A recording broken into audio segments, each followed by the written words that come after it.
Hello and welcome to the Music Production Podcast. I'm your host, Brian Funk. On today's show, I have the reappearance, the reemergence of my very first guest ever on this show. Maybe the first three-time guest now. Not sure. Maybe. It might be. It's Ben Burns. Hello. What's up, Ben? Oh, lots of things. I'm really glad to be back. Like, I saw that you hit episode, it was 200 recently, right? Or was that a while ago? 30 episodes or so ago, yeah.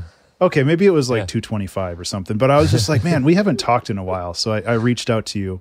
And it's really good to be back on here. And I wanted to catch up with you. I wanted to see what you're up to. And obviously, you know, maybe talk about some of the creative things that have happened lately and hopefully inspire some people out there to try some new things.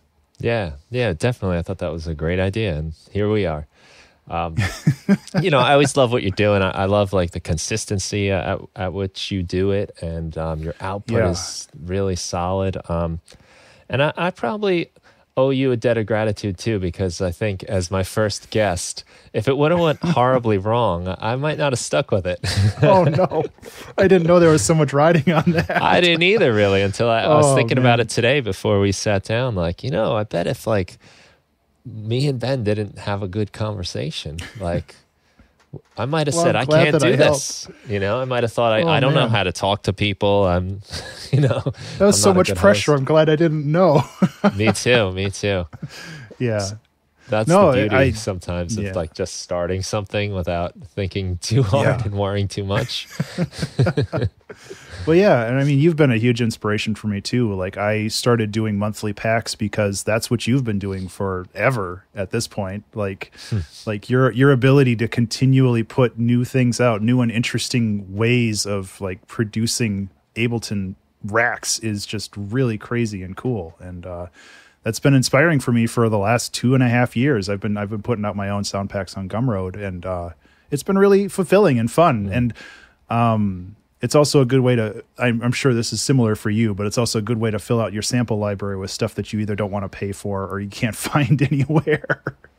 Yeah, I mean, that's what I love about your packs. Like, they are interesting and unique, and they're like things like, and sometimes it's things like I've thought I should sample, but didn't feel like doing it or never got around to it. But, you know, like I'm looking at them right now, and like the wood one, it's called Get More Wood, Get Wood. But just like going around, like finding sounds you can make. Like I think you're in the forest in that one, just anything that's made out of wood. And just great actually, ideas. Both of those were kind of just ideas to just go out into the middle of nature, like 20 miles away from the closest building and a road and all that other stuff, just so it's absolutely quiet and like nature. There's no road sounds or whatever. And just see what I can do out there with my recording equipment. And obviously I'm not going to be like pushing over trees or anything, but it's like non-destructive, like crunching leaves and breaking twigs and stuff. And there's just a lot of really cool sounds that you can just harvest from basically anywhere. And unfortunately, living in Minnesota, I don't have like an ocean nearby or anything, but so I'm kind of limited to forests. But I would love to try different environments at some point too. It's a ton of fun just to get inspired by that stuff. And honestly, the Get Wood pack is probably the one I've used the most, just because those really crunchy transients of the twigs and the underbrush. It just works really great as drum layering. Like you just put that on top of a snare and it's just this wonderful crackle on top of it. It's great.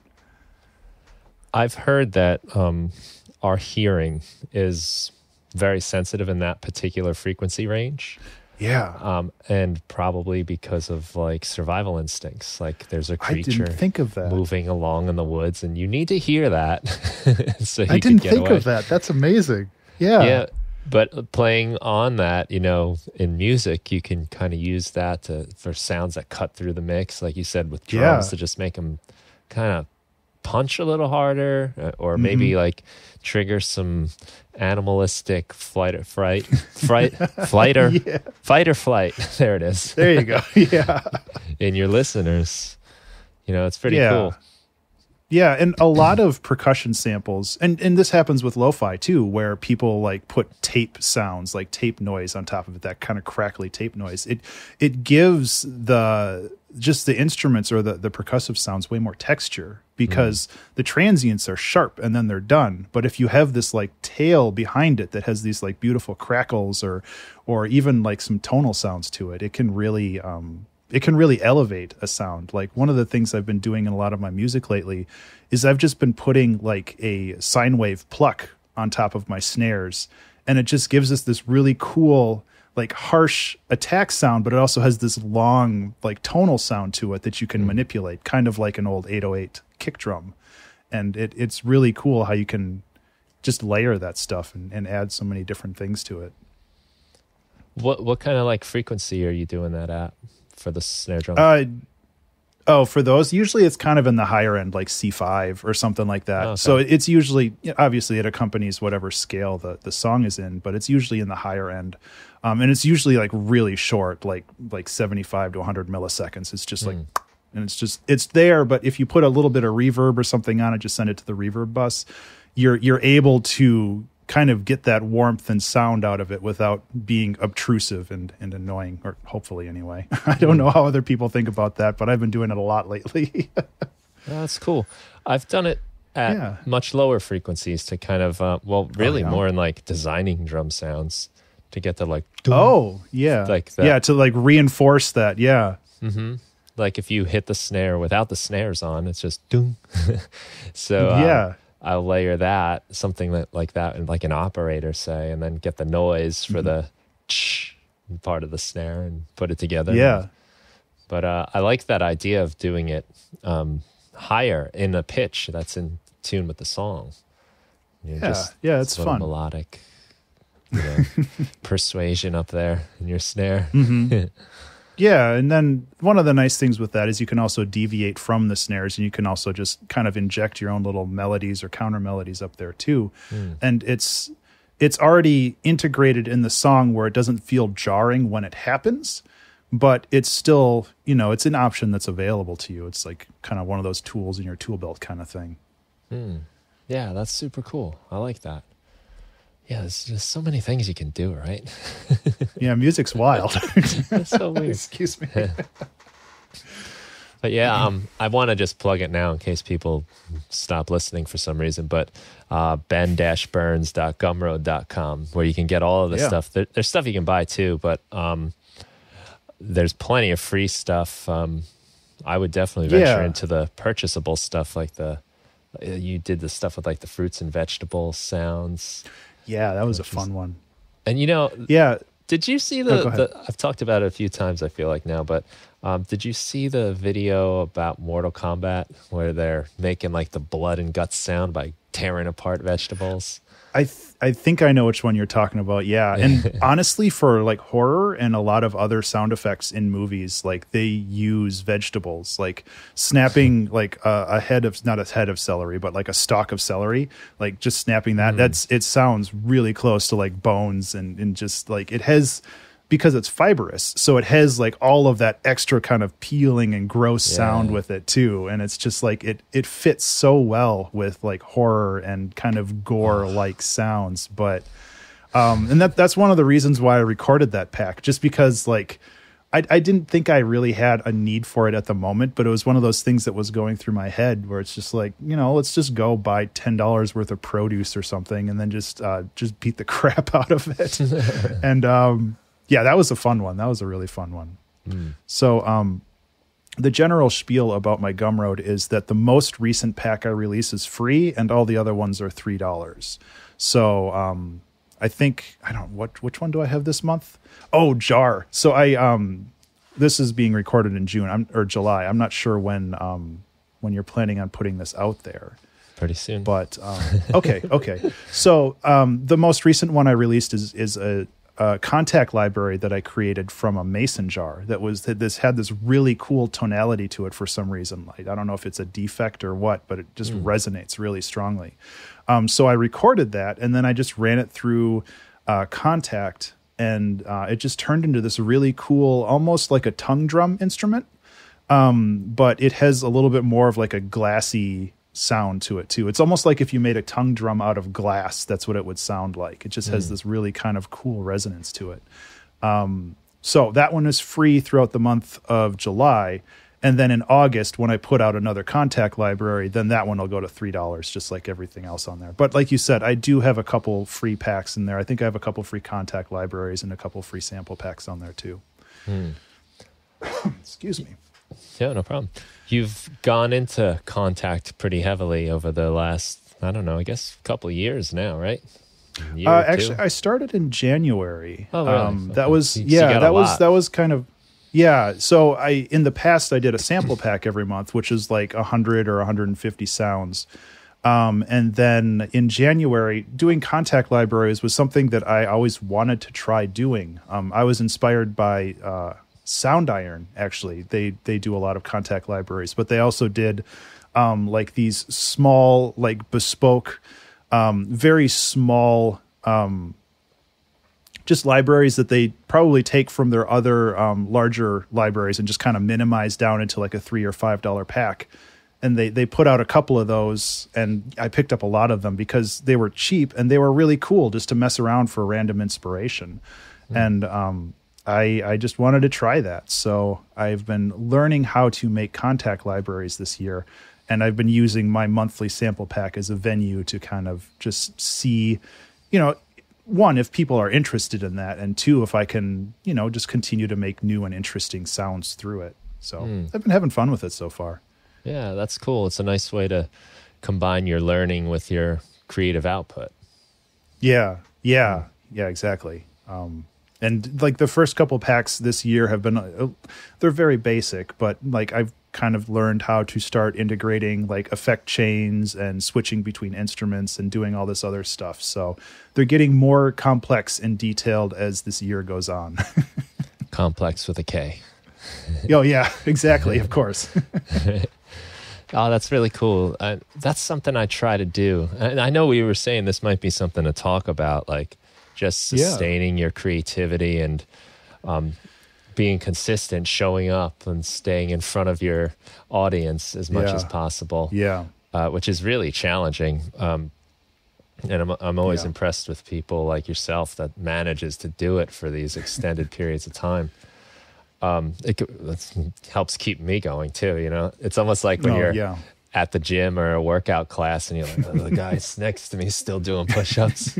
So I better keep going. I can't quit now. Oh yeah. No. And, absolutely. Like I call my weekly stream, like the 2-hour track challenge that I do every week. Like I call that just going to the creative gym for me. Like that's what I call it. And that's because that's what it is. That's me just going out there and just putting in reps for music production and just trying to keep all those ideas fresh and just make sure that, if I have an idea, I can get it out there. If I don't have an idea, at least I can flail around for a little bit and just get, one of my buddies, Shaka Panda, he says sometimes you just need to get the fail out. And, sometimes you just need to just get all of that out there, and then you can work on, the bigger projects that you have in mind. But yeah, like being able to stream once a week and just just sit down, and 2 hours later you have a song. Sometimes it's good, sometimes it's not, but that's not the point. The point is that you sat down and you did something. And that, that feels like going to the gym for me because, just like going to the gym, about 50% of the time I'm sitting down, it's like, man, I really don't want to do this today. And then, when you're done, then you're like, man, that was great. I had a good time. So, it's just, it's a lot like going to the gym. I like that. And, it's a good, focusing on the process is so important. It's really like the key. Yeah. That level of consistency is really hard, but it's worth it. I'm looking for, okay, I found it. You remind me of something, a tab I've kept open on my browser for the last week or two. I have so many tabs open. I know that feeling. It's kind of embarrassing to myself. But it's from Stephen Pressfield's blog. And Stephen Pressfield, the author of War of Art.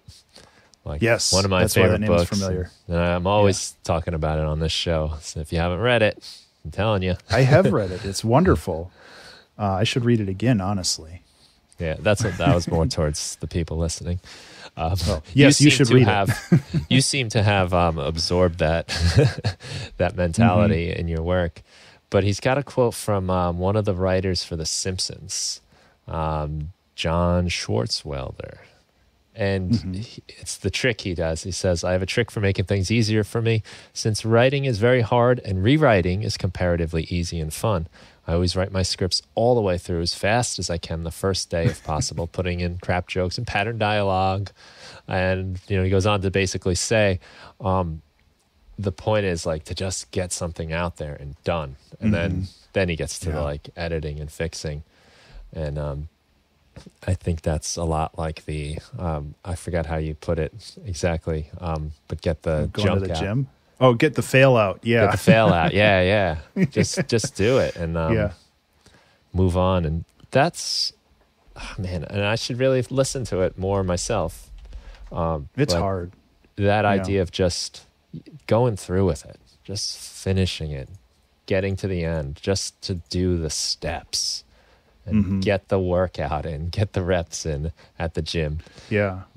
Actually, especially to do the steps, because one thing a lot of people tend to struggle with is finishing something. And that's because you don't have a whole lot of opportunities to finish something. Like, you can start songs all day, and that's the easy part. You can start stuff, and you can be really good at getting that 4-bar loop or 8-bar loop or getting that chorus down. But if you don't know how to finish something, then you get stuck, and you get stuck in that loop, and you don't know how to progress. And I think it's really valuable for any artist to just try to practice finishing your project. Know when it's good enough for you to release. And, that varies person to person. Some people, like me, I can sit down and just like write a song and be like, yeah, it's good enough, whatever. And some people, like, they're a little bit more meticulous, but they have to find that point in which they're like, okay, this is good enough for me to release, and I'm done with this. I'm happy with it. And it's really hard to find that point where you're happy with something and you're willing to share it with other people. And like, if you can practice anything, you should practice how to finish projects, because starting projects is easy. Like, I'm sure, like every other music producer on the planet, you have a folder full of hundreds of projects that are never finished because they either stall out or, sometimes they're just not good ideas, and that's totally fine. But sometimes you have a good idea and you just don't know how to manifest it, And you just have to learn how to like find that progress and learn how to get to the point where you can finish stuff. And finishing things is really hard. And I guess I'm talking in circles now, but yes, you should learn how to do it. We're in a loop. Kind of. It's so true though. And that concept of like releasing too is sort of like taking the burden off of yourself and letting go of it. It's no longer yours. It's the people who listen to it or experience your art if it's not music. And that's really like beautiful, and it's also really valuable, where it's like once it's to the point, it's like letting your birds out of the nest, really, where it's just like you don't have control over it anymore. You can't do anything with it. It's the world's now. But it's scary, and I'm sure that's one reason why people don't always finish things. But it's just so important to get comfortable with it and to find that point in your like style and in your creative process to like finish things. Yes, absolutely. I mean, I can say from like doing the podcast, for instance, like I've got the pattern of the process pretty well down. After we talk, I put together the links. I find out if you want me to take anything out that came out weird or some like offensive rant you might have went on that doesn't need to get to the public. All those. The 3 that we've cut out so far. You mean. Yeah, this is going to be a busy one for me. But whatever it is, and and then it's the video. It's just like a streamlined process where it's not like it's any less work, but just knowing what I have to do next, instead of where, in a lot of times in making a track, you can very easily say, what should I do now? What's the next step? What's like, to not to have it down to where you don't even have to think about it is so helpful. Mm-hmm. Yeah, it really I'm working is. on some tracks with some friends of mine. We've started playing like a live rock band in Oh, nice. last July, like a year ago, when we were first brave enough to like go out of the house and trust each other to not see anyone else but each other. And we got these 10 songs we're working on. And just the other day, I made a spreadsheet and I listed the songs, and then kind of like you would in the old days, like in the studio, like when you were tracking, it would be like drums, bass, guitar, you know? Yeah. And just like Xing things out. I made it green boxes, so it looks kind of like a graph that goes across the screen. Yeah. Like, we're almost there. But what a relief it was to do that, where I can like see the process and the progress and say like, oh wow, you know, like as far as like what I think we're going to need to do, we're like about halfway there. And like, I can really knock off this next thing like pretty quickly, instead of like before where it's like, all right, I want to work on this. Like, what should I do now?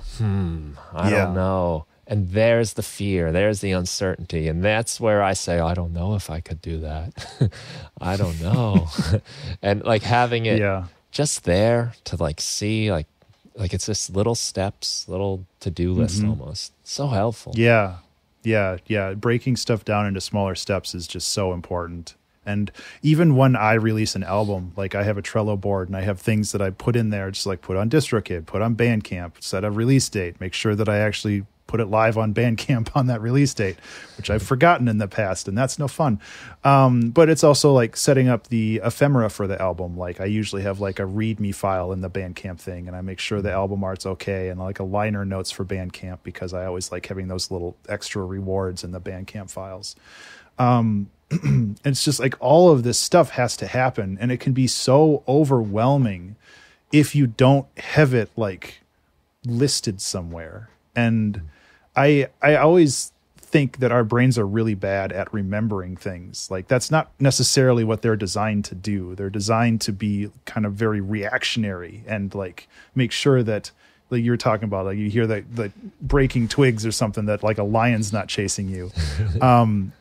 So like remembering things can be hard, and the best thing you can do is like I have a to-do list like that I write down every day of just random stuff that I feel like I need to do, and just being able to sit down and just check that off.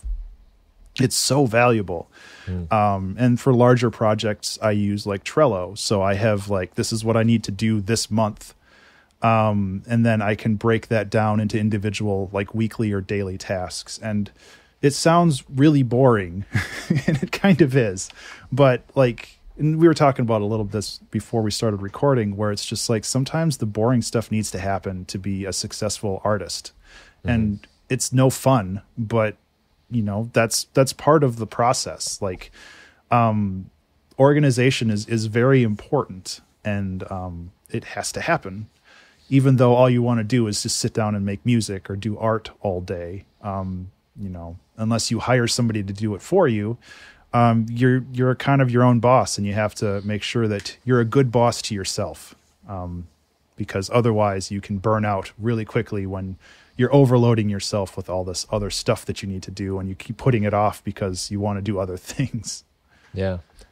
Well, it's good stuff to do when you're not in the mood to make the music. Oh, yeah.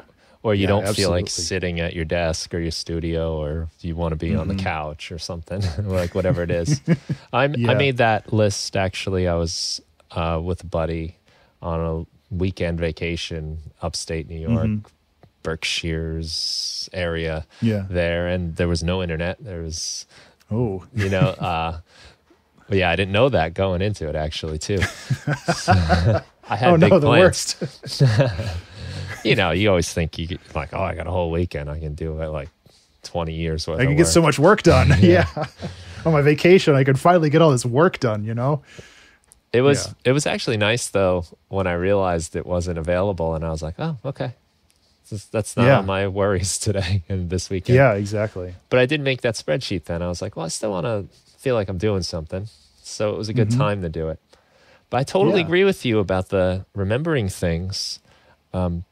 Another book I've spoken a lot about on the podcast is Getting Things Done. David Allen. I don't know if I'm familiar. I don't know if I'm familiar with that one. I'm going to have to write that down. Honestly, man, it changed my life. And one of the core, it's very like a business book, you know, like you're a business executive and you got to run your company. But it applies to everything. It's really just about like how you deal with like all of the incoming information and stuff you have to do, and how do you organize it so you can get it done. And one of the things he starts out by saying is like, we are not good at remembering things. We can't keep all that stuff together. And I found that was actually a source of a lot of anxiety and stress, like trying to remember all the things I need to do. Yeah. And just that like mental juggling act, like we're not good at that, you know? So it teaches you like how to set up like systems and things to remember things. To categorize your information so you don't have to remember things. You know, and I love it. Yeah. I think it really, I think I'd have grayer hair right now, and you know, like more bags under my eyes and stuff if it wasn't for that book and that method. Yeah, I'll have to check that out. That might have been where I heard it from originally. I can't remember, honestly.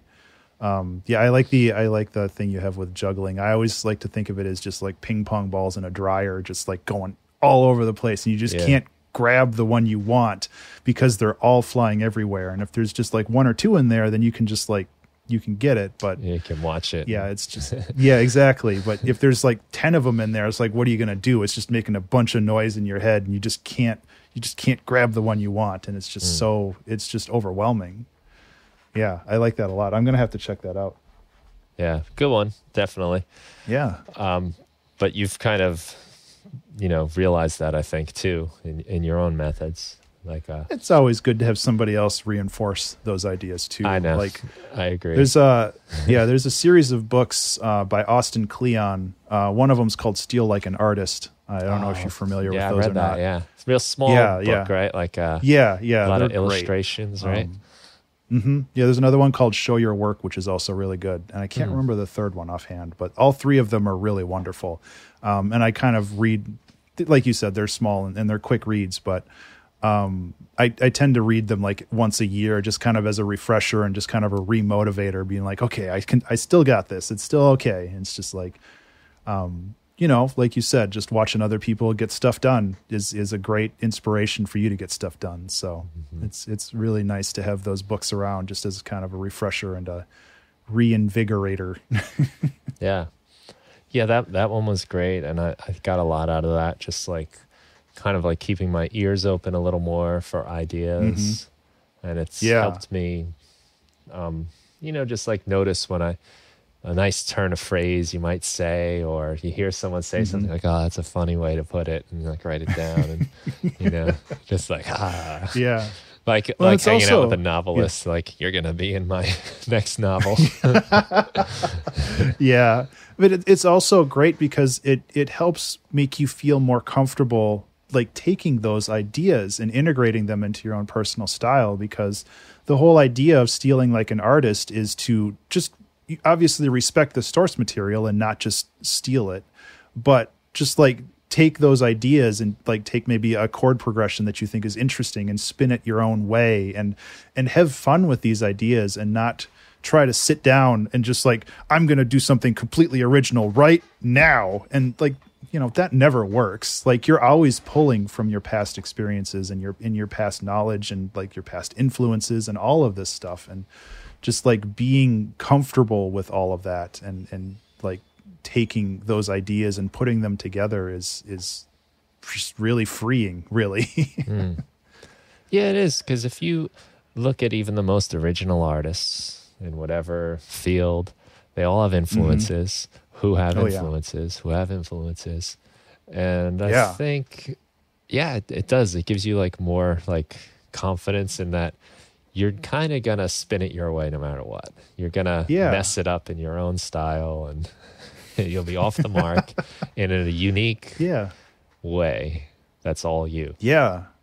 Yeah, and like one of the thought experiments that book has is to like take 3 of your influences and then to take 3 of their influences and to kind of like build a creative family tree from it, where it's just like all of these other artists came together to create you, and then you can kind of like pull from all of that. You have this huge library of influence to like go back further and further just to see like where all these people got their ideas from. And you know, you can kind of remix that from all the way up there instead of just the 3 people that originally you found inspiring. And I thought that was really cool. I started that list, but I never finished it. I should really keep looking at that. I have it over there somewhere in my pile of papers.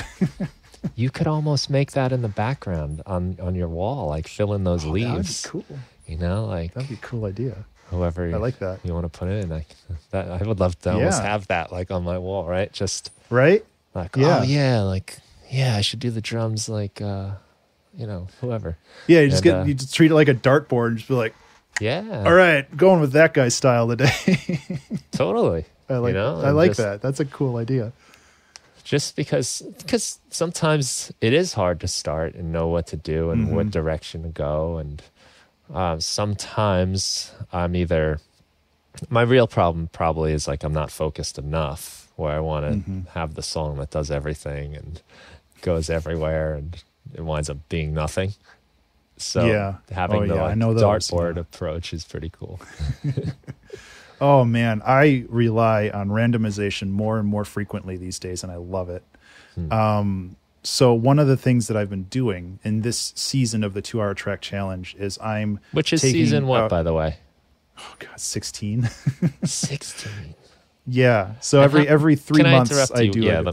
Let me just no. Go ahead. We'll get back to that. The randomization. Yes. But 16 seasons, and it's every 3 months. So that is about like 12 weeks.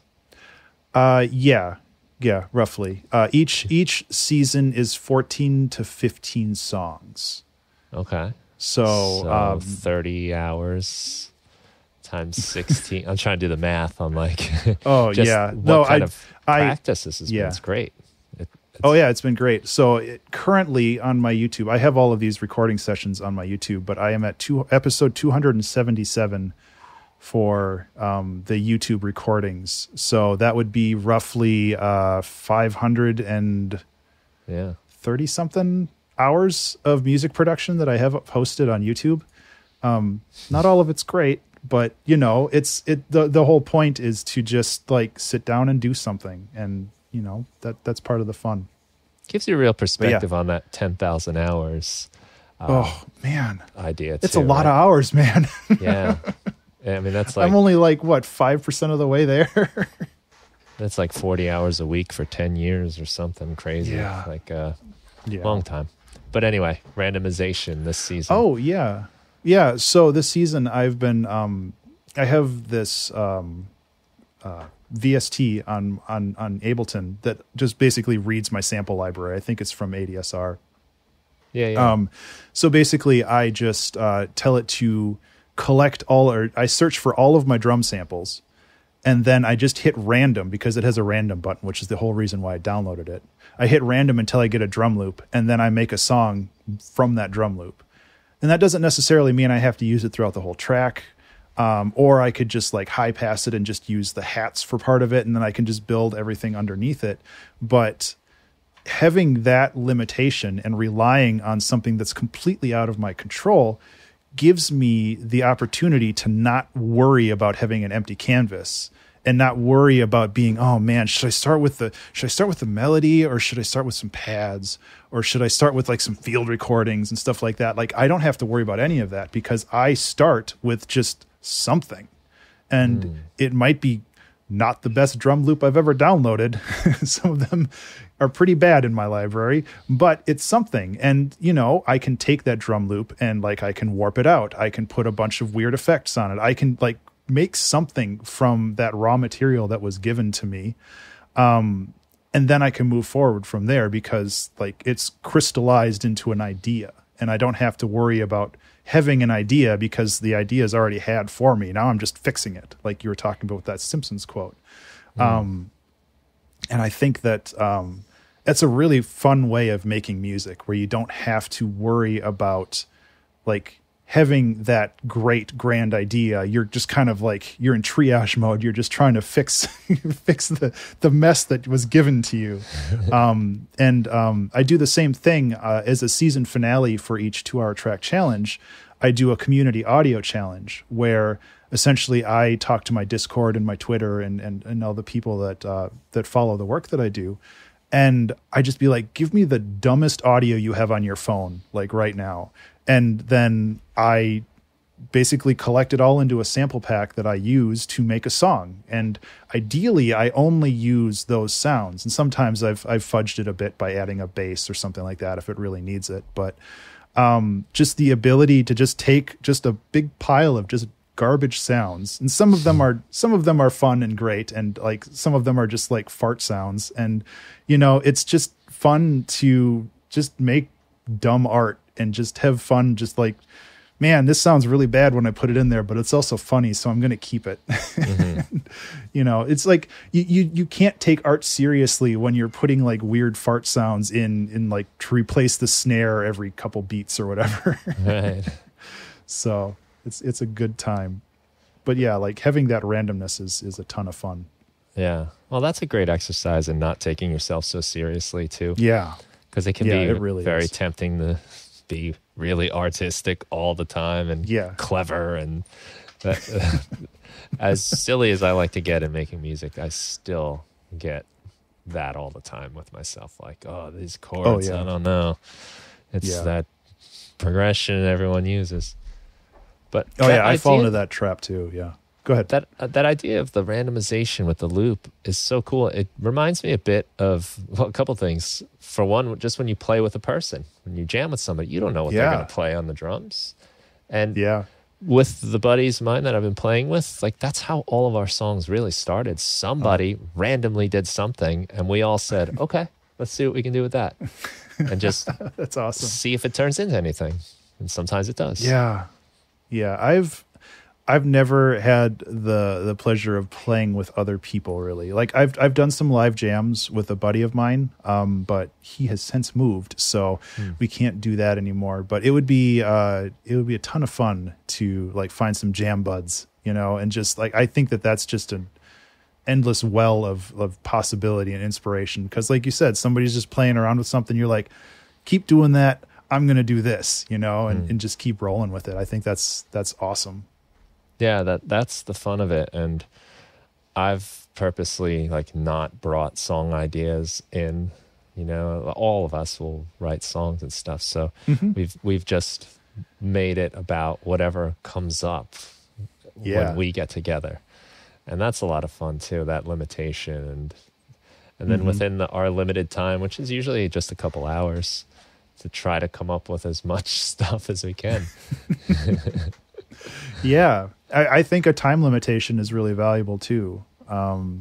Because it gives you that sense of urgency where you can't be like, well, I'm going to make this kick perfect. And you spend 2 hours twiddling knobs that makes it like 0.5% better or something, where in that same amount of time, you could like finish this song and start another one. And now, I'm not saying that quantity is better than quality, because obviously you want to make sure the music you put out there is good, but it's finding that point again, where it's finding that point of good enough, where it's just like, I could spend another 2 hours on this and make it 5% better, but nobody but me is going to notice or care. So why would I bother? And maybe that's what people say when they sell out. I don't know. But like I'm happy with the art that I make, but I also want to make sure that I'm not like just driving myself crazy trying to make everything that I make perfect, because at the end of the day, like people love to listen to music, but they don't necessarily pick it apart like other music producers. And primarily, I would imagine that a lot of the people that listen on Spotify aren't music producers. So it's finding that middle ground where you're comfortable putting things out there. Yeah, that's a great point. And that was something I really got from our previous conversations from you, talking about like budgeting your time like money. If you have your 2 hours to work on your track. You cannot spend a half an hour compressing the snare drum and EQing it. Like you're missing the point here. You know, there are bigger fish to fry. You know, it's more important that you get a decent song together than you have a beautiful snare and nowhere to put it. Yeah, and that kind of stuff too is. I mean, it's only a beautiful snare in the context of the music it fits into. But I think that's a big thing we get obsessed with, and we, you know, when you are producing music, you're probably looking at a lot of videos on YouTube, and you know, stop doing this to your snare drum. It has like a million hits, and you start to think like, I got to do this exactly this way, but most people are not music producers and won't even hear your snare drum. They're just listening to the vocals or whatever it is. They're feeling the beat from if they're dancing or whatever, you know. There's it's just like if you watch a movie, I guess, like you're not like thinking about like the camera's panning. You know, that stuff is all important to, you know, immersing you into the experience. But I don't know. I don't know enough about making films to make a good comparison to compressing a snare drum. But it's like, oh, they lit this scene really well, or like, wow, look at the blocking on the camera, like look at like the arrangement of the elements in the scene or whatever. Yeah, I know exactly what you're saying. There's a really good story that one of my friends told me, that he was like sharing some of the music that he had made with his dad, and obviously his dad was really enjoying it, but like he was also like, is that a piano? And it's just like, well, obviously it's a piano. Like as a music producer, like obviously you can hear a piano when you hear one, but like when people who aren't as familiar with music production or like music in general, like when they hear something, like I would imagine that it kind of all just kind of blends together into an experience more than just like when you listen to music, you're like separating the layers out, just like, oh, that's a cool rhythm. But I also like how it's playing with like the melody and the upper end and all this other stuff. But it's like when you're watching a movie, like it's an experience because you don't necessarily know how all those pieces come together.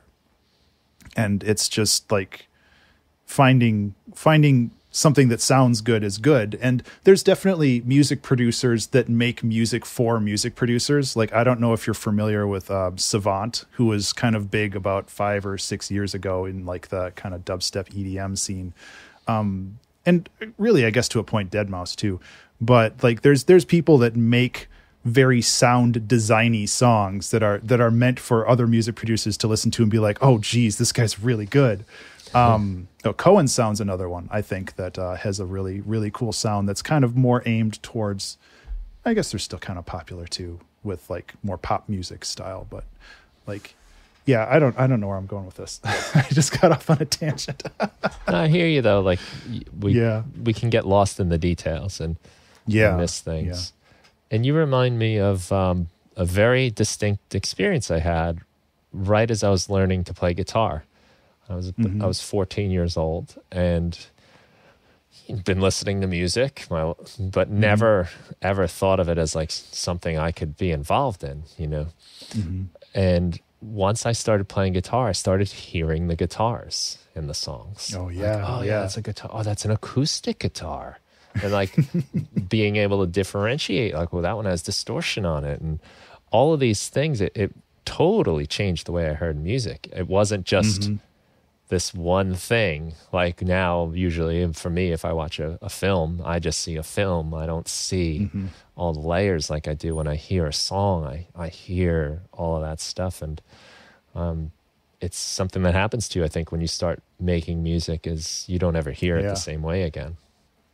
Yeah. And the unfortunate part of that is that you want to make it unique too. And you want to make the snare perfect. And it's just like, well, nobody's going to hear that except for other music producers, which is important. But also, if you want to make a lot of music and if you want to put out a lot of music, you have to learn to find that threshold and, kind of learn to know when it's good enough. I'm harping on good enough, and I'm sorry, but that's like a really big thing for me. Knowing when something's good enough is so important. Yeah. I agree. In recording, is that good enough? Is this, if you went back a few years when you were booking studio time and you're trying to get everything perfect, you sort of have to say, well, it's $60 an hour. That's a good enough performance. We're going to roll with that. Yeah. Because otherwise we're going to Exactly. have a half-finished record and be out of money. Yeah, exactly. But it is a good thing to have in mind. And I do agree with you. There are times when you want to focus on that stuff, learn how to do this. But if you just go through the entire process enough times, those skills will also, they'll naturally rise too. You'll start to just figure it out a little bit. Yeah. Yeah, early on in the 2-hour track challenge, like I still listen to some of the older songs, but a lot of them are not great. And that's just, that's part of the process. I was still learning how to do it, and I was still kind of getting used to the process of that, of having a limitation on the amount of time I had. And over time, over time, I've really loved the music that I put out. Still sometimes there's songs that I'm just like, man, that one wasn't great. But there's also other times. I think the one with the wind chimes, that the wind chime pack that you released, I think last month, I did a song using that, and I really love that song. It's beautiful. And it's just one of those things where it's like, I don't necessarily remember how all that came together, but I'm really glad it did. And it was a lovely experience. And, like another thing, just the practice of doing it and the practice of getting used to having a time limitation, knowing that it's like, okay, I have 30 minutes left. I have to make sure that I kind of wrap up the arrangement of the song, make sure that I have just a basic mastering process in there just to make sure that the levels are okay. Like you have all these kind of breakpoints where it's just like, okay, if I have an hour left, that's when I need to start kind of extending the song out. I need to make a B section or some kind of variation to it. Cause usually after the first hour, I've been doing a lot of sound design, and I've been doing a lot of just making the core, like the structure of the song, like the bass and the drums and the pads and all that other stuff. And the second hour is usually reserved for like stretching it out and making it a full song with multiple ideas in it. And that's just something that's my workflow. That's kind of how it happened over time. But it's also, something that I like to share with other people, where it's like, I highly recommend anybody do this, where you sit down, you write a song in 2 hours, preferably once a week, but I know everybody's schedule is different. I guess I should talk about the community challenge that I do, or that I help host. So every 3 months, I encourage all music producers to come together and do what I do, the 2-hour track challenge. I pull a random theme out, and that theme is essentially the inspiration to make a song. So let's see. I think one of the recent ones was entropy. So it's just the idea of decay, or the idea of things kind of falling apart, or, like the heat death of the universe, or whatever you wanted to do. But the idea is just to sit down and take that one core concept and then just make a song out of it in 2 hours. And then we all come together with all our songs, and we have a listening party, and then we release that as an album on Bandcamp. And then the sales for that album go to charity. So it's helping foster cats. But it's a ton of fun. And I love hearing people's responses to doing this, like going into it being like, man, how do I write a song in 2 hours? How do any of you write a song in 2 hours? And usually after it, they're just like, man, that was really hard, but I had a ton of fun. Having that limitation, I think, is just so valuable, because then when it's done. Because that's when the time's done. That's 2hac.abstractionmusic.com for more information on that challenge, or 2hac.bandcamp.com if you wanted to see the 15 albums we've put out. Wow. There's been a ton of them. The one we actually just did one a couple weeks ago, and we got like 55 submissions. But the one in April, we had 72 submissions. There were 72 artists in there, and that's just mind blowing. I can't believe so many people participated, and I'm so glad that they had a ton of fun with it. The album is like 3.5 hours long, which is great. It's like all sorts of different types of music, from ambient to experimental to like kind of like garage rock bands to anything. And it's just a fun menagerie kind of based off of the same theme. When you're putting those together, is there any rhyme or reason to the album itself, the flow of tracks? Do you try to group things together, or do you just... It's hard because I do kind of want to group them by flow and stuff, but I also don't want to put stuff first because then people might give priority to that or think that their song is better. So the track list is just the order of submission. So the person that submitted their song first, they're the first one on the album, and some people are happy for that and some people aren't. But it's actually really interesting because since each song is influenced by the same theme, usually there's kind of a thread that goes through it. Like I know with the Entropy one, there was like a lot of bit crushing, a lot of kind of distortion and destruction of the audio. And you can kind of hear that some artists did that in certain ways, some artists did it in the other ways, but there's kind of this thread that goes through the whole thing.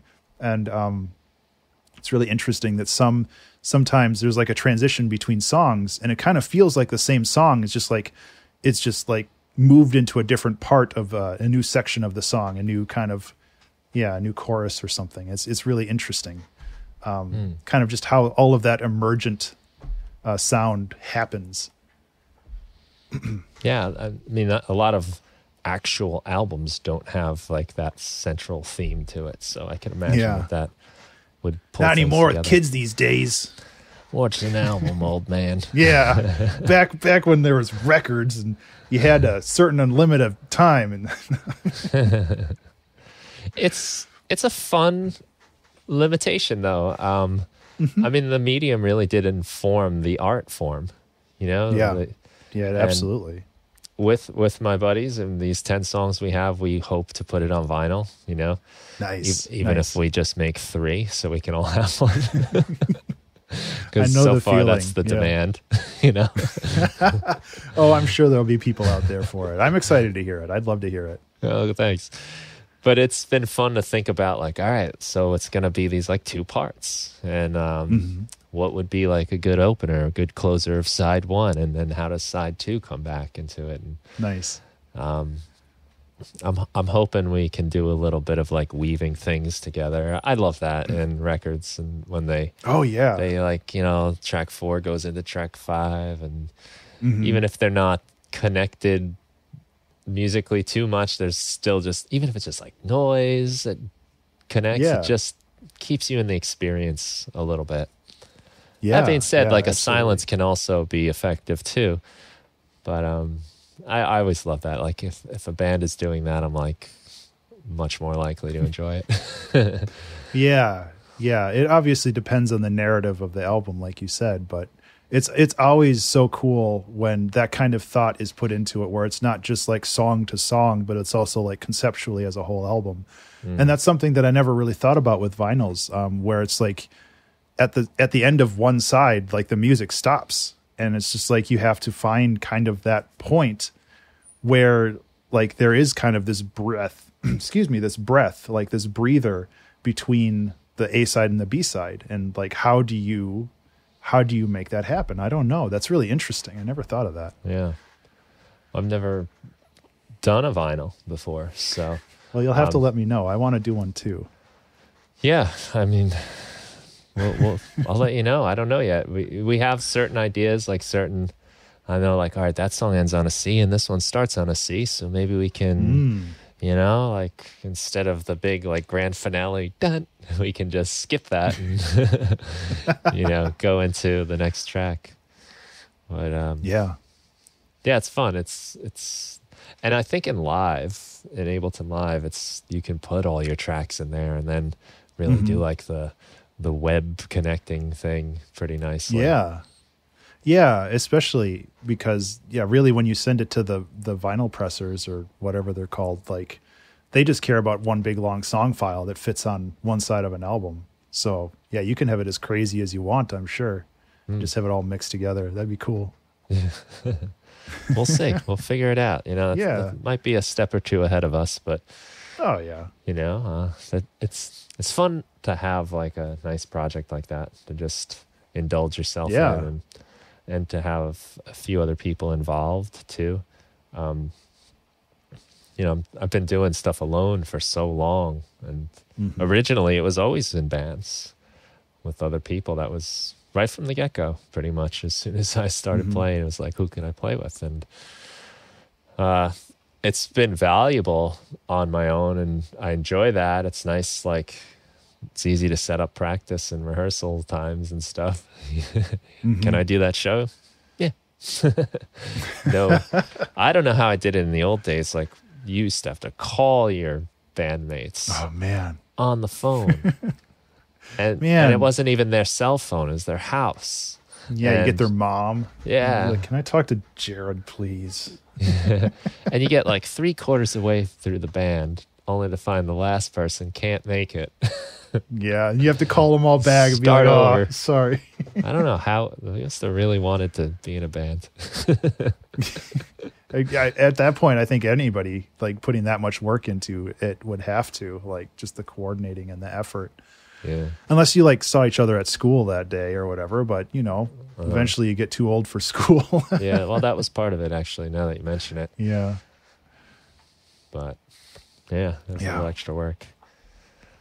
Yeah, the internet sure changed things. It did. Thank goodness. In some ways, I guess. Yeah. In that, I'm glad I'm not doing that anymore. Yeah. Yeah. Yeah, I love that that you've done that much work on the 2-hour track challenge. I mean, that's just, it's really impressive. It's like, I don't know, like if you follow like The Rock on Instagram or some of those, there's some people on there that like show their watch at like 5 a.m. and they're working out in a pile of sweat and telling you there's no excuse. It's kind of like that, like there you are showing up, getting at it. Probably a little less sweaty, but I don't know when that time starts running out. I bet there's often occasions where you're wondering how it's going to come together, right? Oh yeah. I mean, there's definitely been times where I've gone over where it's just like, I have a good idea and I'd hate to like leave it hanging just on this. So it's like sometimes I think I've had a 3-hour track challenge like once or twice, but for the most part, it's usually around 2 hours. But the timer is there to give you motivation. It's not there to be like the axe at the end of the thing. It's just like, it's done now. But it's just really important to have that motivation just to keep moving. And that's actually the reason why I stream the music production too, because I get distracted so easily. Where I'm just like, okay, I wrote a bar of music. Let's go watch a video on YouTube, or let's go see what Twitter's up to. And it's just like, no, you gotta keep focused. And when you're streaming, like when you're sharing your screen, like you can't dick around on YouTube, because like then people will just be seeing you do that, and that's not good. That's not good content for them. Right. It's also nice because the people who watch on stream are also sometimes much smarter than me when it comes to music theory, so they can get me out of a jam sometimes, which is also very nice. Oh yeah, that's cool. Nice to get like a little pointer on how do I get back to the verse after this weird part. Yeah, exactly. Yeah. Oh yeah. So I mean, if you can stream, I would recommend trying it someday. It's not for everybody, but it's one of those things that can be very, very liberating, just to know that you have to stay focused and you have to stay working. And then you have your friends with you on your second monitor and you can just chat with them and hang out. And it's a good time. Yeah. Yeah. I've done a little bit of it. One of the Januaries, I streamed everything. And that was the first thing I noticed was, wow, like I got to stay focused. That it keeps you honest. It really does, because you don't realize, or at least I don't realize, like how easily distracted I am. And it could seem like you said, like watching a video to learn something might seem productive, or I don't know, trying out 4 different guitars might seem productive before you settle on something. But when you're being watched, there's definitely a different focus that's really hard to to capture otherwise. Mm-hmm. You know, and go with it. It can be, figure it out. Yeah. It can be problematic with that too, where sometimes you want to be experimental and you're just like, well, I really shouldn't waste so much time like messing around with this weird synth that I've never used before or something. So it can be a double-edged sword that way. But for the most part, I found it to be a huge benefit for, you know, the way that I write music. And again, it's not for everybody, but that's actually a perfect example. I've found myself like busting out a plugin that I want to learn. And I'm like, well, I don't know what I'm doing here. And this is not only going to be like bad content, but it like ruins my credibility. This idiot doesn't even know how to use this, you know? Yeah. No, I hear you. Have you found any like big, I don't know, maybe time savers or maybe errors that you were making previously that you've been able to like clean up? Like bad relating habits to streaming or just your process of music making? Yeah, like one of the best things about having a time limit is because it exposes every bottleneck in your workflow.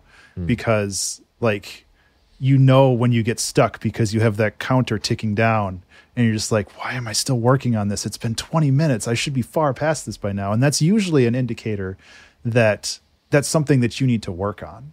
Like if you get stuck on a particular rhythm or a particular melody, or like if you're in a scale that you're not familiar with, like that can be a huge slowdown with your process. And when you have that timer ticking down, that really accentuates the idea that maybe, you know, when this is done, you should go back and kind of better learn and better be more comfortable with the idea of doing that if you want to do it at all.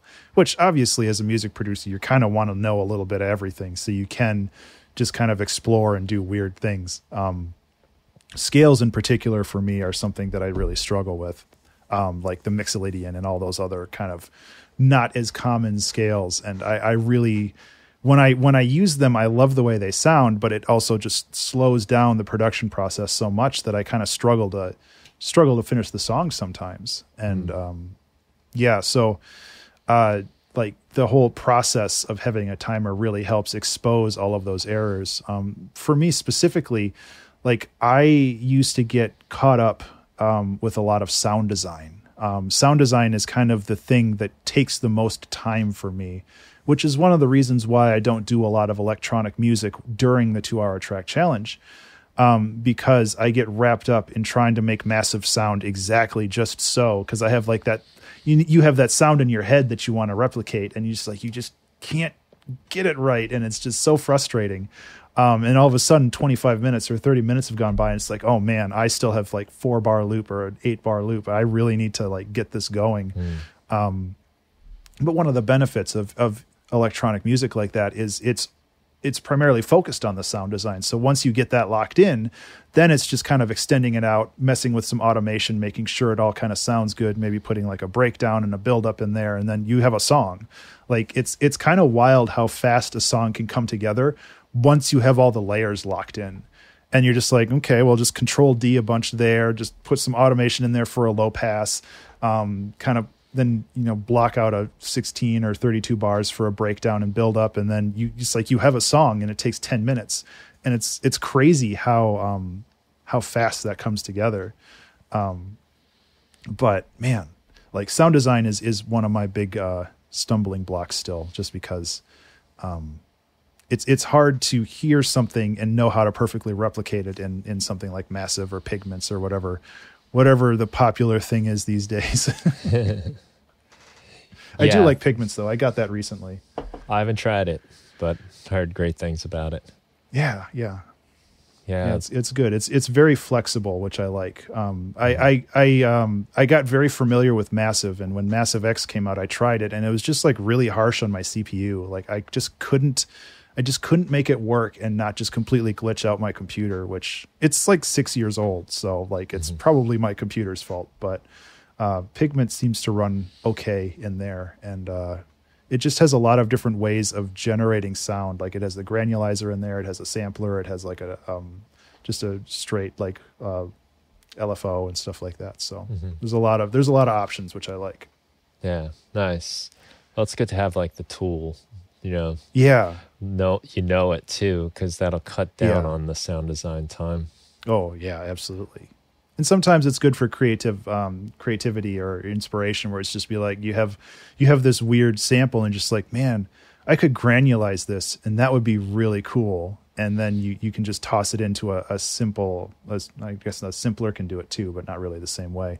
But like you can toss it into pigments or like a contact instrument that does. No, that's Reactor that does Form. Form is a really cool one in Reactor. I like that one a lot too. Yeah. There's just like if you get really good at a certain set of tools, then you can kind of garner inspiration off of those while you're working on other things, and that's really important. Yeah, I agree. And sound design is something that can sweep me away into forgetting what I'm doing, you know, where I was making a song and I don't even remember what the idea was, but I'm got this crazy sound now.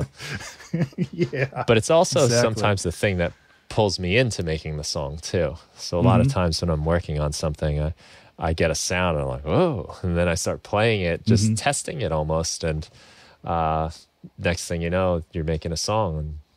And I try to always go with the song. You know, if that does happen, if I'm working on a pack or something, if the song starts like bubbling up on its own, it's like you can't put the lid on that, you know. Like, that's go ahead. It's just too important and too fleeting a feeling. Yeah, I guess that's one good lesson that I've learned. And I actually learned this really recently, but the idea of improv comedy with the yes and, where you're never shutting an idea down. And that happens a lot with music production as well, where it's just like you have this idea and then you're just like, well, no, this goes against the idea that I want to do, but this sounds really cool. And you need to encourage that yes end, where you have that idea and then you just keep rolling with it and seeing where that goes, because that flow between ideas is so valuable. Like one of the most favorite things I love to say is, this is really stupid, I love it, because it's just like you do something, it's just like, this shouldn't work, but I really love it and I'm just going to roll with it and see what happens. And you know, 10% of the time it doesn't work and I just kind of have to like delete all I did and I wasted some time, but whatever, I had a good time messing with it.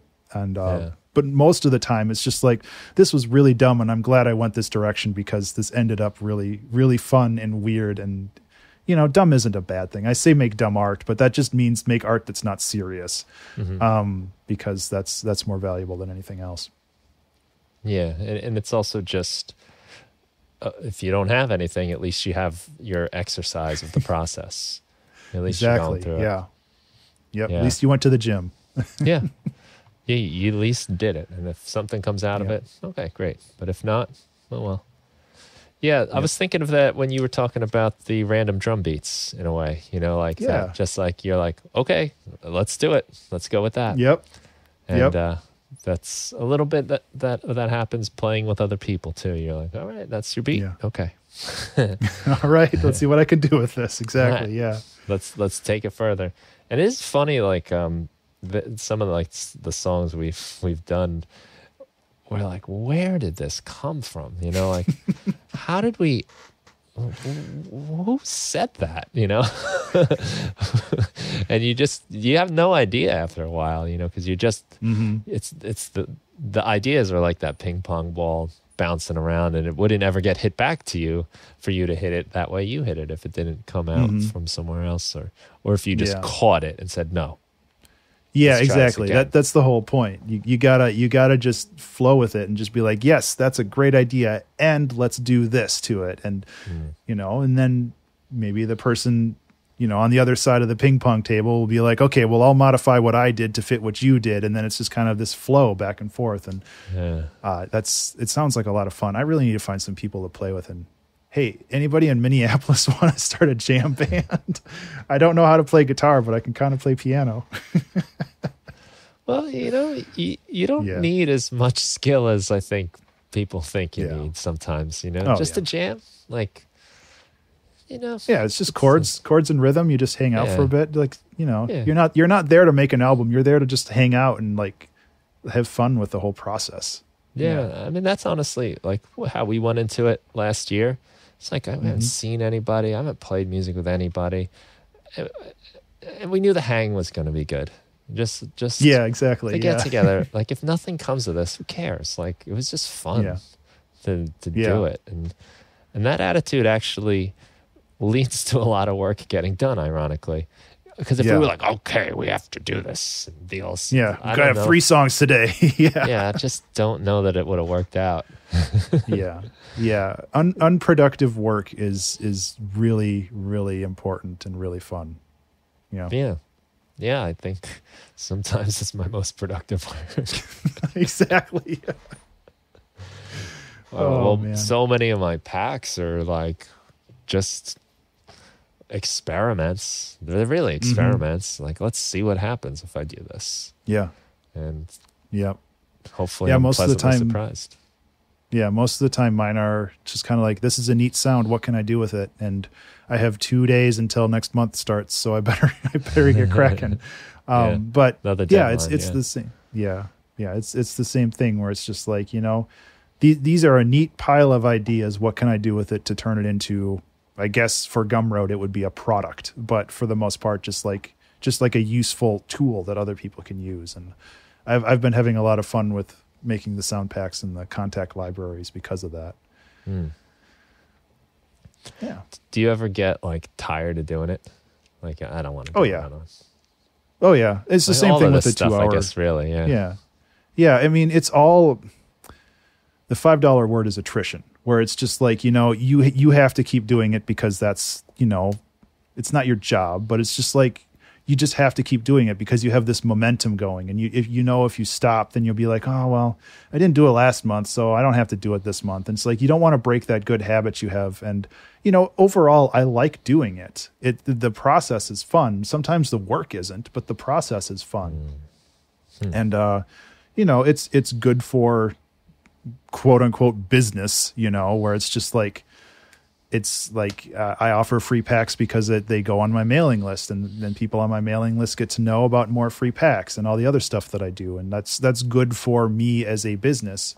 But it's just like having that momentum going and keeping that consistency is so important for me. And, sometimes it's not fun, but that's not necessarily the point. The point is that you have this process and you have this flow and you have this churn of just new things happening, and you're not getting stuck on one idea and just like hammering on that one idea forever. It's like, if I spent 4 months making a contact library, I'd probably go crazy because like it's so much work already. And it's that whole idea of finishing things again, where it's just like, I could sit down and tweak this stuff forever and make it perfect, but I could also make another thing that might be better than this one in the same amount of time.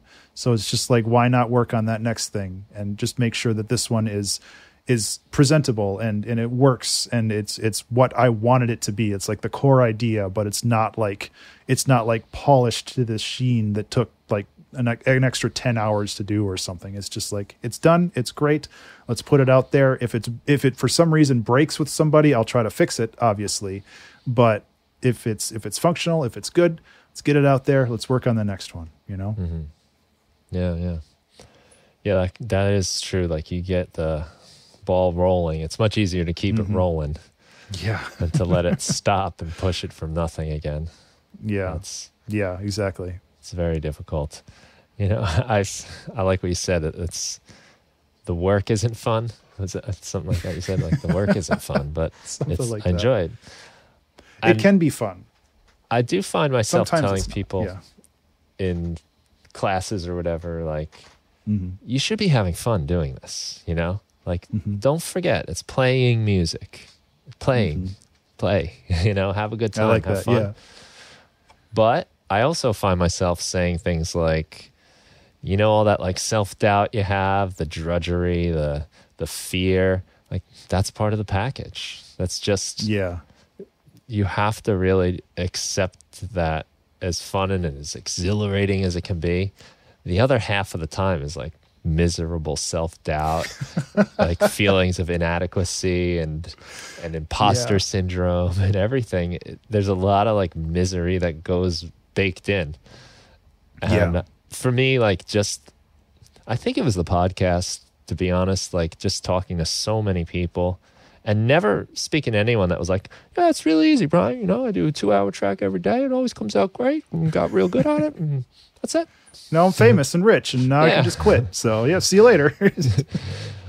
It's nice to hear that after, I don't think we did the math, but 15 seasons, 15 out, 2-hour challenge, like hundreds, 500 plus, whatever we said, that it's still comes with all of that challenge. It's still part of it.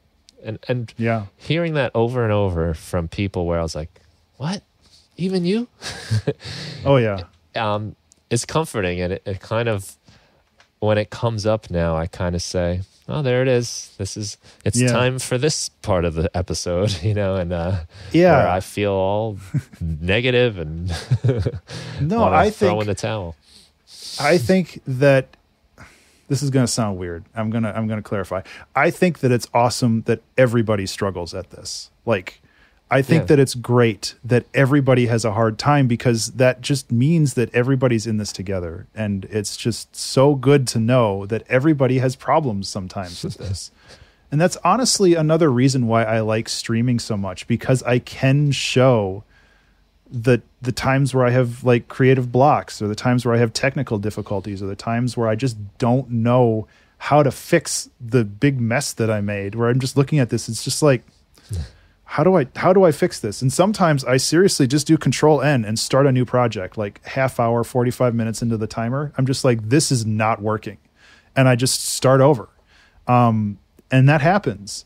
And being able to document that, I think, is just so valuable to people who, especially who are just starting out as musicians, just to be like, I've been writing music. I've been writing music for 20 years. And like, this never goes away. And you should know this if you're just starting out, that you're never going to be like, you're never going to just sit down and just like, well, I guess if you're Elton John, maybe you can, but like, you can't just sit down and you just like make a song like from scratch and be like, just walk away from the piano and be like, yep, that was great. And it's like, never, it's just like no edits, nothing. It's done. But like having that experience and still conveying the idea that, this process is volatile. Like sometimes things just don't happen, and being able to document that and share that with other people is really important to me. And like Bob Ross is a really big influence on my life creatively, and like what he did with the idea of painting, where it's like anybody can paint, like this is how you do it, but it's still going to be hard, but this is how you do it. It's not hard. Like the physical process of doing it isn't hard. It just takes time, and it just takes effort to actually make it happen. And I think that overall that's really encouraging for people, because they get the idea that it's like, yeah, I can do this too. I know that it'll be difficult, and I know I'll be putting effort into it, but I can do it. And I feel that there's a lot of people out there who think that they'll never be a music producer or anything like that. It's like, yes, you can. You absolutely can. It just takes that time and that dedication and that drive to actually kind of push through the rough times. And definitely at the beginning, there's more rough times than later on, but that's the process of learning. That's the process of failure. And the whole point of failure is to teach you something. And I think that that's just like something that you have to keep pushing through to get to a point where you fail less, and you're like actually kind of pushing out those ideas that you have. You have the tools and the knowledge to actually evoke those ideas onto the Ableton page or onto the drawing tablet or wherever you're doing your art. Just like being able to shorten that road between your ideas and your work surface is really important.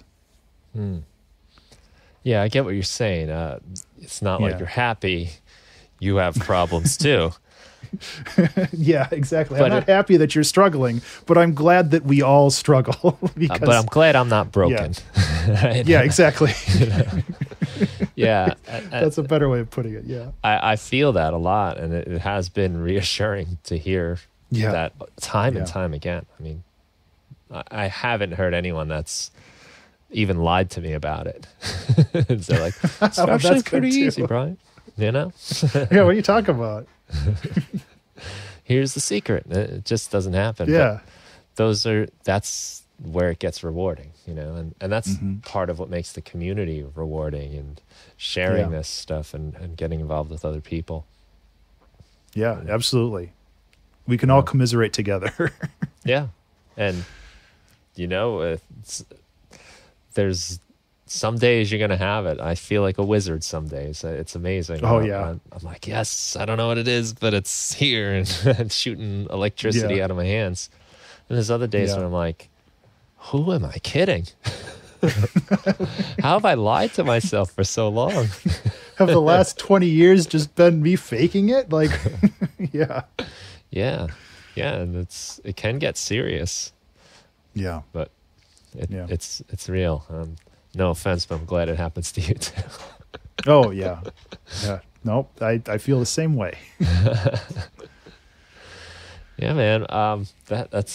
That's nice to hear, though. And you're doing awesome work. And you're also giving a lot to us all, you know, with sharing it, whether it's the sample packs, whether it's just the production, and whether it's just putting yourself out there, making yourself vulnerable, like in real time. Like you don't know how bad it could go.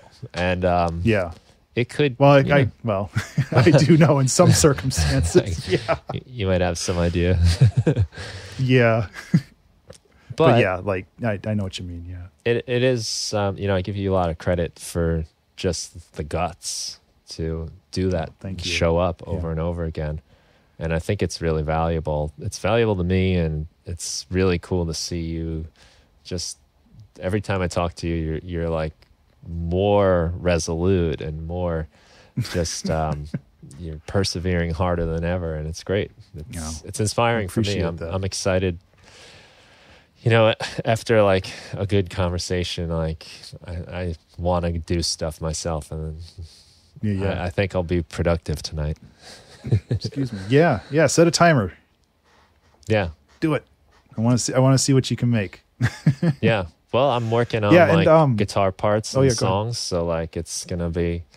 I'm just systematically going through it, knocking stuff out. Yeah. And there's always I know we're kind of winding down, but there's always something called the Pomodoro technique, which is very similar, where it's to set a 20-minute timer and then to take, I think it's like a 20-minute break, and then set a 20-minute timer and just like alternate between these two, because you have that deadline of, okay, I need to finish this in 20 minutes. I need to finish this little task. And then I know that I'll be able to take a breather and like have a snack or drink some water or something. Then I know I can get back into it and keep working on it. So that's a really good technique for if you don't have 2 hours, but if you want to kind of bounce between a project and try to focus, that's another really good one.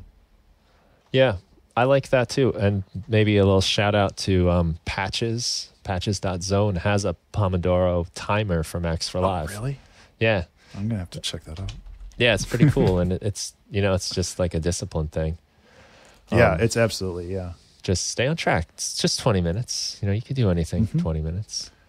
But yeah, that's the other nice thing where it's a small block of time, so you're not. It's a small block of time, so you're not investing like 2 hours into it. Like if you're waiting for somebody to get ready before you leave, it's like, okay, well, I can sit down for 10 minutes and learn a little bit of music theory, or sit down for 15. That's how I learned music theory.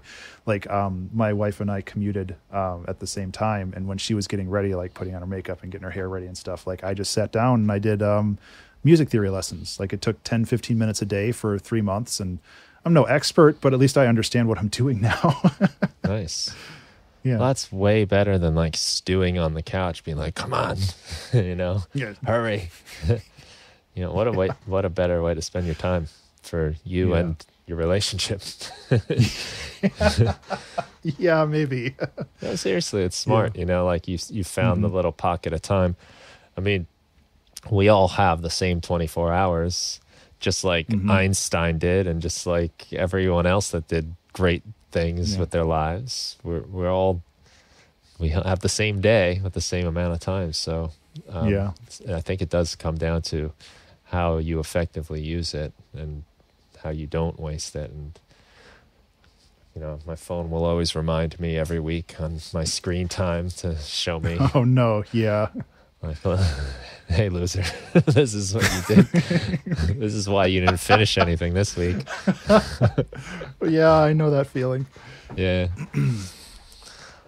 But cool, man. Let's see. So we will send people to ben-burns.gumroad.com, abstractionmusic.com, and then the Patreon. Yeah, I can help them out on Patreon. Yeah. Get some so I fun can stuff go with that through too. Go through the links if you like. My normal spiel.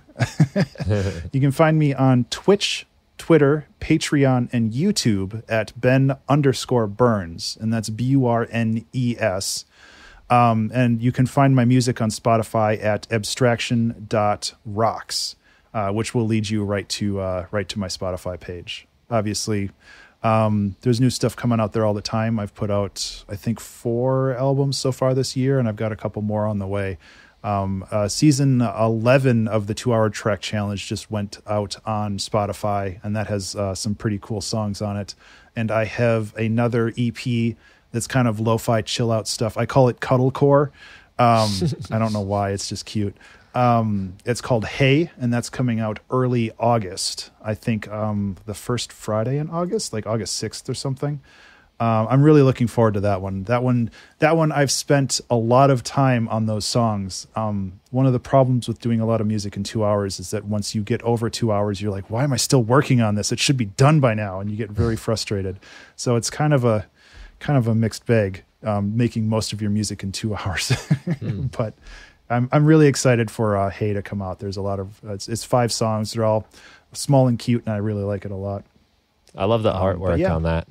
The little thank you very much. like clay monster guy. Yeah, my friend Amy on Twitter made that. She did a wonderful job on the artwork. The whole idea of commissioning people for your art is weird, and I'm still getting used to it. But I really like supporting other artists too. I have Madame Barry did some of the painterly ones that happened art that happened like a year or two ago too. So yeah, that's where you can find me. I'm like an open book. If anybody wants to message me on Twitter, my DMs are open. I'm always happy to talk about this stuff. Otherwise, I'd appreciate support on whatever media you prefer. And again, like if you're into Gumroad packs, I release something new every month, and it'll be free. So grab it when you can. Otherwise, it'll be $3, which I feel is fairly reasonable. So, yeah, I agree. It's generous at $3. Yeah, to be honest, I underprice my stuff. That's a whole nother conversation that I want to get into. I undervalue myself way too much, but it's hard to not undervalue yourself. I'm sure you understand that. Most people probably understand that as artists. Right. And you know what it's like to shell out the money to get like a new plug-in or anything. Yeah. It's always like I don't know. But you take a lot of the pressure off when it's $3. So yeah, I try. I also have the Everything pack on Gumroad, which is a constantly updating pack that's $50. But every time I release something new, I dump it in there too. So you're basically buying everything that I've made and will make in the future. So at some point I might raise the price on that depending on how many other things I release. But, I still try to keep it a good value just so people don't have to download 30 plus packs on Gumroad, Right. It's a convenience thing. Yeah. Very cool, man. Yeah. Well, thank you again. I look forward to the next time we do it. Down the road. I'll talk to you in a year and a half or 2 years. Yeah, it's always fun. It's great to catch up with you, and especially in light of what I said about you being the first guest, and thankful that it went well. I really understand why it went well, and I think talking to you probably gave this show in general a nice, optimistic. Look on the future made me feel like I could do it. So thank you for that. Tearing up. Thank you so much, man. I really do appreciate that. Like, that means a lot to me. I'm glad that I could be a part of this, especially when it was at such a formative time. Like episode 10, you were trusting enough to bring me on, and that means a lot. And I'm really glad that I was able to be a part of that. Yeah, me too, man. And continue to be part in the future. Yeah. You'll have to send me when you get those demos ready for that music. I do want to hear it. That sounds awesome. You got it, man. Yeah. Sounds good. Cool. Well, thank you everyone for listening. Be sure to check out Ben's work. I'll have all those links in the show notes for you to find. And if you enjoyed this, we did 2 other episodes in the past, and those will be in the show notes too. They were great conversations. Yeah. That's why we're having a third. So have a great day, everybody. Yeah. Thanks, man. Yeah. Thank you.